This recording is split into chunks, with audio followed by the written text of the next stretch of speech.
Welcome back, everybody, to another episode of A Lego Look Back, where today we are entering the Attack of the Clones as we look at every single Lego Star Wars set that came out in the year 2002. Let's jump right into it.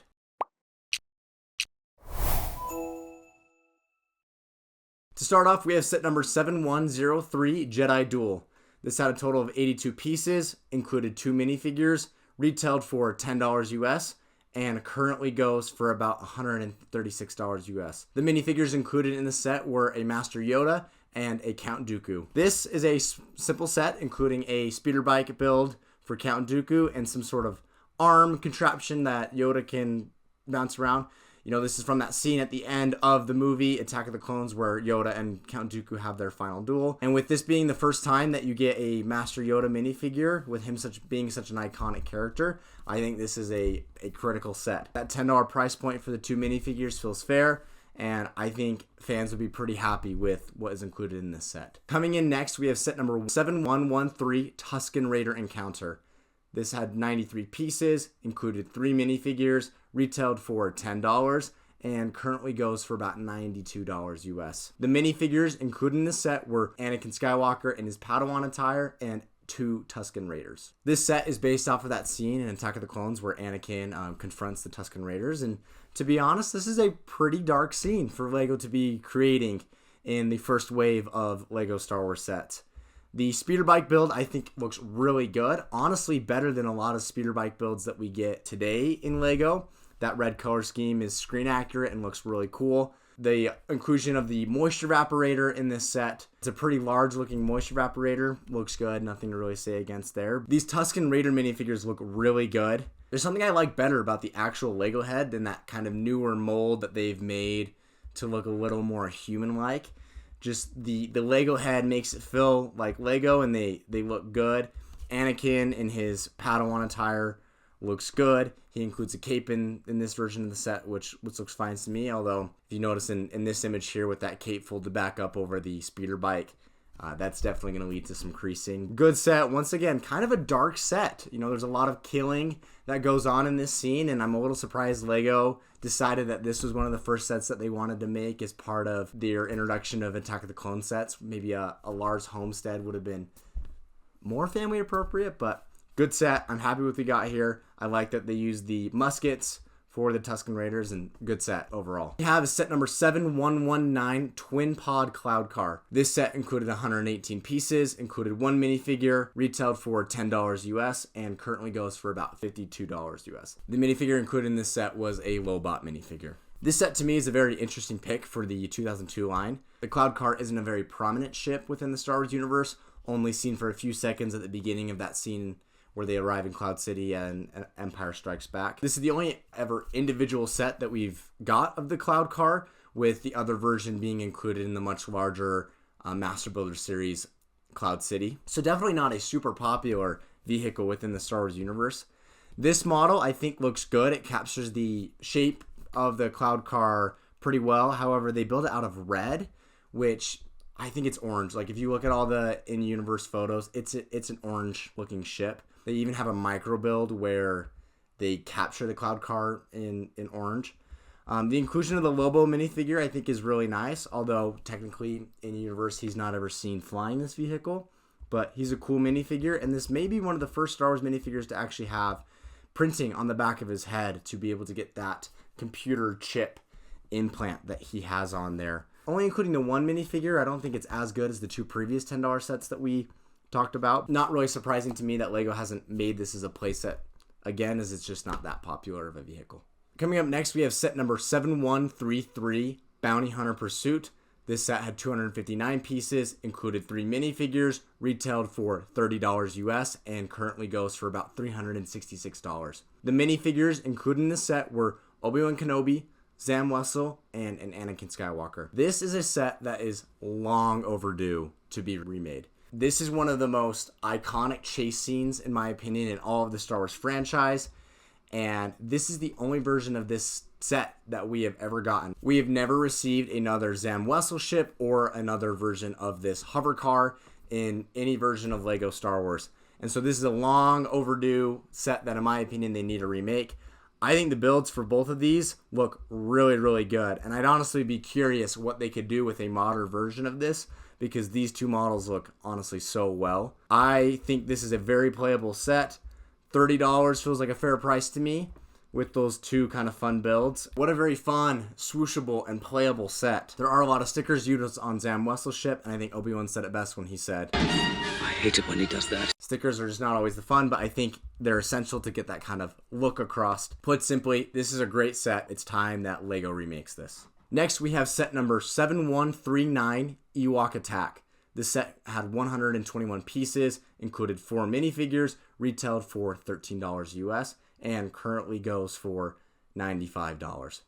The minifigures included in this set were a Scout Trooper, a Stormtrooper, Wicket, and Pop Lou. Now, looking at the set overall, I'm declaring this the first unofficial battle pack. The inclusion of 4 minifigures at that cheap price could be used for army building. This very much feels like the precursors to the battle packs. When I look at this set, I just see the great things about it. This was the first time we got those Ewok molds, and while they don't have as much detail as today, they look good enough. Here's them pictured next to what they would have looked like in universe. Pop Lou is a great inclusion for this set because he's actually the Ewok who was seen in this scene stealing a speeder bike during the Battle of Endor. And I think this is a fun set with the glider and the catapult and the speeder bike. It just feels so much better to me than that previous ATST set that came out last year. And you can see in the instructions, they do include an image of showing how this set kind of pairs with the ATST set. But of the two, this is just such a better set. Great value with the $13. I think anybody would be very happy with this, and a great set in the wave. Really like what I'm seeing here with this early iteration of Ewoks. Next, we have set number 7142, X-Wing Fighter. This set had 262 pieces, included 4 minifigures, retailed for $30 US, and currently goes for $280. The minifigures included in this set were Biggs, Luke Skywalker, R2-D2, and that Rebel Technician. Now, when looking at this set, it is pretty much the exact same as the original 7140 X-Wing Fighter set that came out in the year 1999. I have images of both of them side by side, and they look pretty much the exact same builds. Even down to the fact that they have the same comic strip in the back of the magazine, it pretty much feels like the exact same set. Although it's not, because this set includes 4 less pieces than the previous X-Wing. But besides that, same minifigures, everything feels pretty much the same. So I'm not going to go in a lot of detail, but I really enjoy this X-Wing. I think it's a great build, and the inclusion of the sidecar, the other minifigures, I feel like you're getting more here with that $30 than you got with the Bounty Hunter Pursuit set from earlier. Like this set, good X-Wing. Excited for the future X-Wings that will come after. As we jump back to Attack of the Clones, we have set number 7143, Jedi Starfighter, including 138 pieces, 1 minifigure retailing for $20, and currently goes for $140. The minifigure that was included in this set is Obi-Wan. Now, I think we have to take a moment and appreciate this set. This is the first ever Delta 7 model Jedi Starfighter that LEGO has ever made. This begins the long history of LEGO making Jedi Starfighters. With the Clone Wars and with other sets, they have made tons of versions of Jedi Starfighters, including mini versions of this Jedi Starfighter. This, to me, for a first edition, looks very good. I notice it uses a lot of the same foundational techniques that were used for a lot of future Jedi Starfighters, including that canopy piece that they use here and the inclusion of attaching the rear tail fin in the back with a clip flag piece into the back. The only knock I have against this set is it's a bummer that they don't include a body for that R4 minifigure head. There's no way for the body to fit into this version of the model, and that head is not 100% screen accurate, being a little too white versus a darker red that it should have been like it is in universe. But in future models, they fix that, and I think this is a good starting set. I think I would have liked to see this at $15 rather than $20 because it only does include that 1 minifigure. If they had included in some other droids or something, I think it would have been a much better deal. But this is a good set that start off our Jedi Starfighters. Next, we have set number 7152, TIE Fighter and Y-Wing. This set had 410 pieces, included 3 minifigures, retailed for $50, and currently goes for $235 US. The minifigures included in this set were Darth Vader, R5D4, and John Dutch Vander. Very similar to the X-Wing we talked about earlier. This feels like the exact same set as the previous 7152 Y-Wing that was released back in 1999. However, this version includes one extra piece. And looking at the photos side by side, they look at the exact same models. So looks like LEGO is just re-releasing. The comic strip in the back, once again, is the exact same. And so it just looks like a re-release with a new set number. Very good Y-Wing and TIE Advance. I've always been a fan of this set, like I mentioned in my 1999 video. And good set, good tier. Just interesting that LEGO decided to re-release it, less than 3 years later. Next, we have one of the coolest sets of the wave, set number 7153, Jango Fett Slave 1. This had 369 pieces, included 2 minifigures, retailed for $50, and currently goes for about $934 US. The minifigures included in this set were Jango Fett and Boba Fett. This is one of the coolest ships from Attack of the Clones, and we really got to see the Slave 1 in all its glory in Attack of the Clones with the different scenes fighting with Obi-Wan Kenobi, and of course everyone's famous scene with this weapon. And it's crazy to me that up until 2025, this was the only version of Jango Fett Slave 1 that we had ever received. And it wasn't until the release of the UCS Jango Fett Slave 1 and the playset alongside it that we had another version of these. So this set, for over 20 years, was the only Jango Fett Slave 1. The build looks pretty good and close to the ship. Much, much better build than the previous Boba Fett Slave 1 that we had received. There's a lot more spaces to hide weapons and different things, and both Boba Fett and Jango Fett do fit within the cockpit of the ship. In the back of the instructions, they do show you kind of recreating that scene of Obi-Wan versus the Slave 1.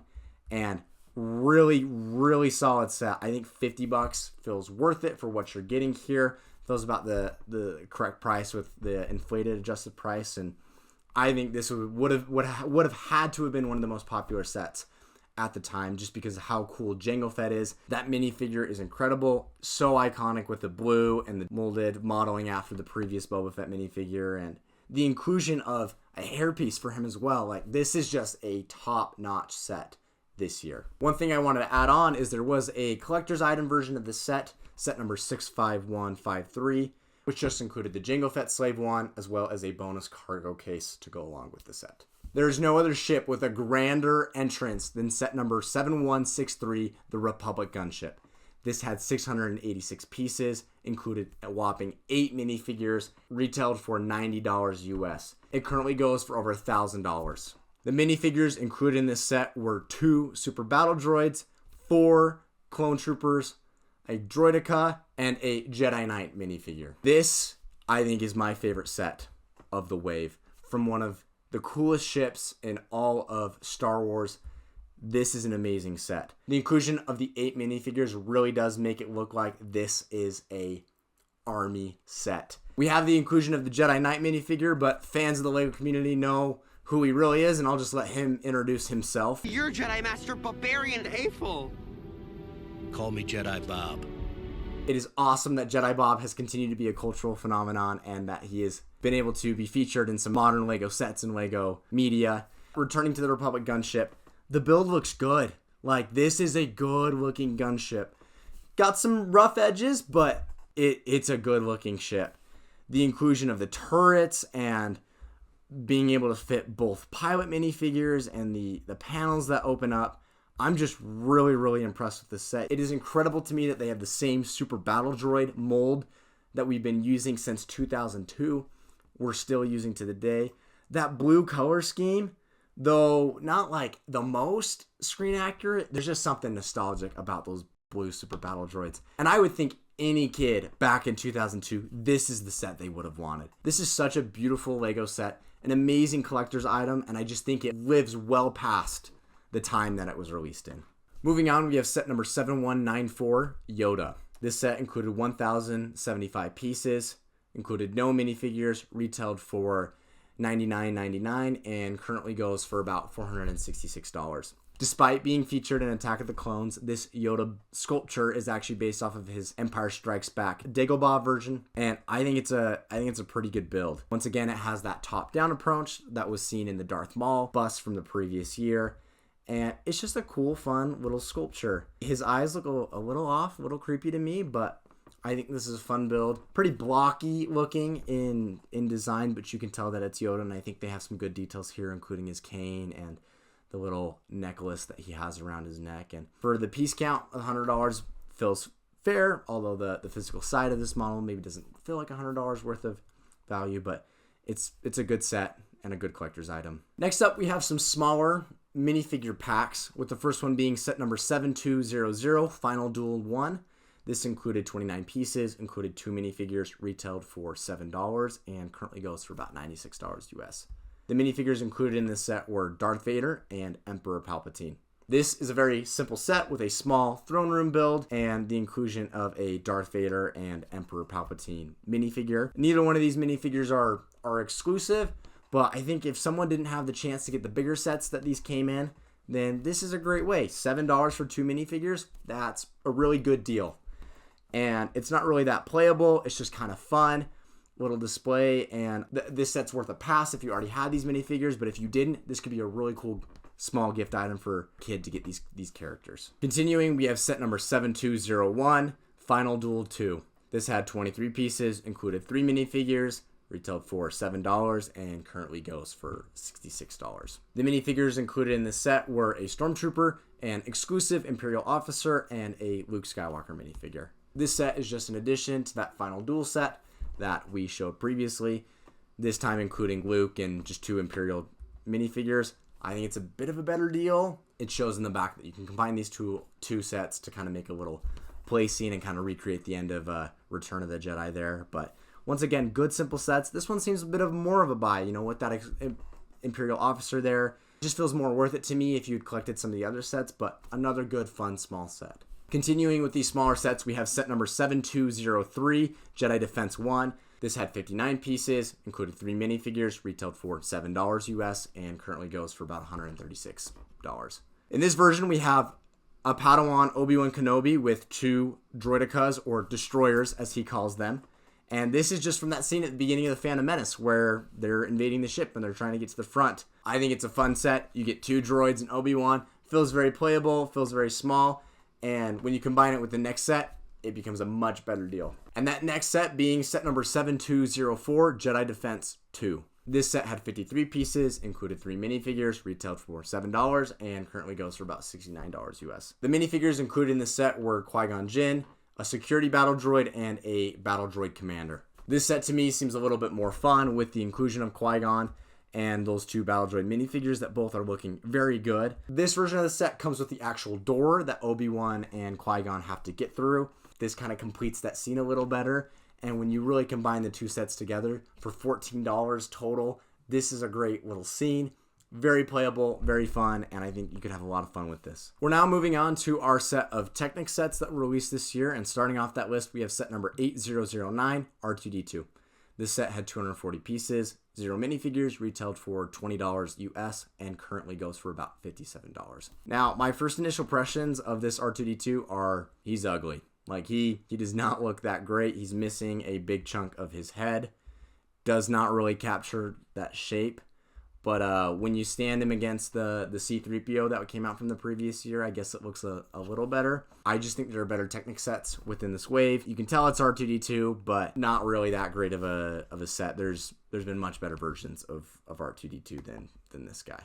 The next of those Technic sets is set number 8010, Darth Vader, including 391 pieces, retailing for $40, and he currently goes for about $120 US. Now, this Darth Vader looks a lot better to me than the previous Technic builds that they've had. Despite the very difficult shape of his helmet, it actually looks very, very good. And I think part of that is because they use a very large molded piece that's the exact shape of his helmet to be able to put on the top of the head to capture that shape. But I think it's cool that he can hold his lightsaber. He looks like Darth Vader. He looks pretty posable in there, though maybe not as posable as like a Bionicle or something. And I think it's a much better looking build. The detail they have with the chest piece and the chain going to hold this cloak up, I think looks very well. A much better money's worth than the previous R2-D2 figure. The next Technic set is set number 8011, Jango Fett. This had 422 pieces, retailed for $30 US and currently goes for about $186. Now, this is another very difficult figure to be able to try to recreate within this Technic line, but I actually think they capture it really well. It's almost more impressive, his helmet, because they don't use any custom molded elements, but you can very clearly see that kind of T-shaped visor of Jango Fett, and they even catch that rangefinder. His little blaster looks a little funny looking there on the right hand, but they do an okay job capturing it. And I think the coolest part about him is you can see there on the back, like the rocket from his jetpack is an actual shootable feature. And so I think that's fun, and you'd be very, very happy with the set, and even maybe a more casual fan would be happy with the set as well. Now, the last of our Technic sets was set number 8012, Super Battle Droid. This had 379 pieces, retailed for $35 US, and currently goes for about $91.50. Now, in my opinion, the Technic Battle Droids have always looked better than the other kind of figures that they make because it just gives them that more mechanical feel. The Super Battle Droid honestly feels pretty good, all things considered. The blue color scheme is not the most screen accurate, but for whatever reason, I just think it works pretty well. Maybe it's just because it matches those blue toned Super Battle Droid minifigures that we saw in the Gunship set. I think it looks good. Very interesting that they just adjust the price of these things based off of the number of pieces that are included, and so 35 feels about right for what the set would be.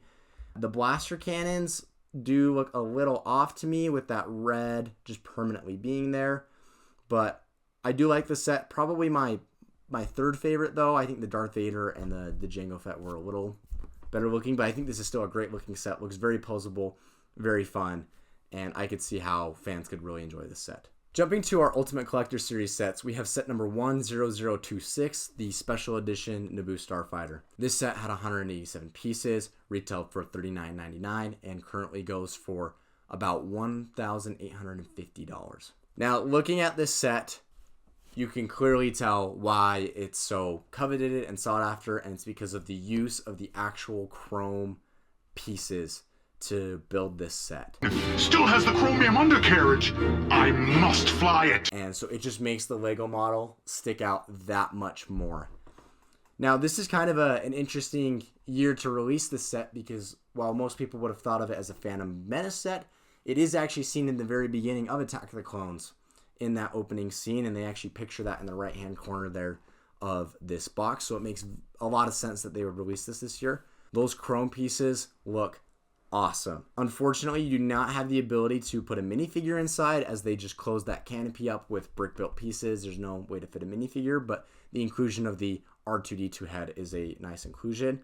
I would have loved for them to still include a minifigure, whether that was a Anakin pilot minifigure or maybe a Padme pilot minifigure to go along with Attack of the Clones. You can't really complain too much when you have that amazing chrome design and finish. They do include a plaque in here that you can display the ship on, and I'm pretty sure the only reason the market considers this such a highly coveted set is because of those exclusive, very unique chrome pieces, and I'm sure there are people still kicking themselves for not picking this up back then. Moving to our second UCS set, we have set number 10030, the Imperial Star Destroyer. This had 3,096 pieces, retailed for $269.99, and currently goes for about $1,400. To be honest, I was actually surprised to find out that this set had released in 2002. I knew there had been a previous version of the Star Destroyer, different than the modern version that we had, but I didn't think it had happened this early into LEGO Star Wars. This set is amazing. Definitely worth that price with the inclusion of the 3,000 pieces, and it is a very good looking model. One of my favorite pages in the instructions actually breaks down all of the details of the different ship components that they included within this set, from the deflector shield to the ion cannon to the different sensory arrays. Awesome that they just put so much detail into this model. It looks really good. The little Tantive 4 build next to it just really helps convey the size of what this thing would have looked like. They include the plaque showing some of the details about the ship, and I just think it's a great set overall. This would have been slightly cheaper than the modern UCS Star Destroyer, which retailed for about $700 US. I think it's a great model. Really good things to say about it. Coming near to the close of the wave, we had a couple of collector sets, including set number 65081, the R2-D2 and C-3PO droid collector set. including 581 pieces and retailing for $40 US.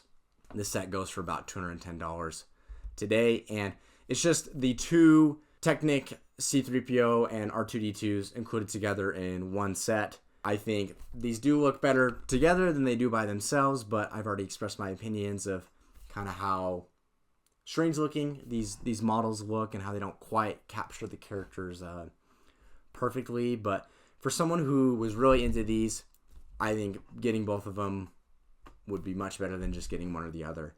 And so this was a collector set that they had there. As we wrap up the year and move on to our tier list, this is what I came up with. I was very happy with this year. I think there were some great sets, and honestly, I think maybe I rated some of these a little lower than they maybe deserve. But coming in at the top, I had that Bounty Hunter Pursuit set, with it just being a great looking set and the only one of its version. That gunship is just incredible, and I think the Jango Fett's Slave 1 is also just an amazing set. Towards the bottom, I put that R2-D2. I just don't think he looks that good. And as far as kind of the medium sets, we've got some of those smaller builds. I thought the Luke Skywalker one and the Obi-Wan one were just a little bit more valuable than the Emperor Palpatine and the Qui-Gon Jinn, but this was a good year overall, and I think most of these sets could have fallen within the S to B range. That concludes our look back at every single LEGO Star Wars set in the year 2002. If you liked what you saw, please like and subscribe, and check out the previous years if you haven't seen them yet. But that's all from me, so remember, stay super suds. See ya, guys.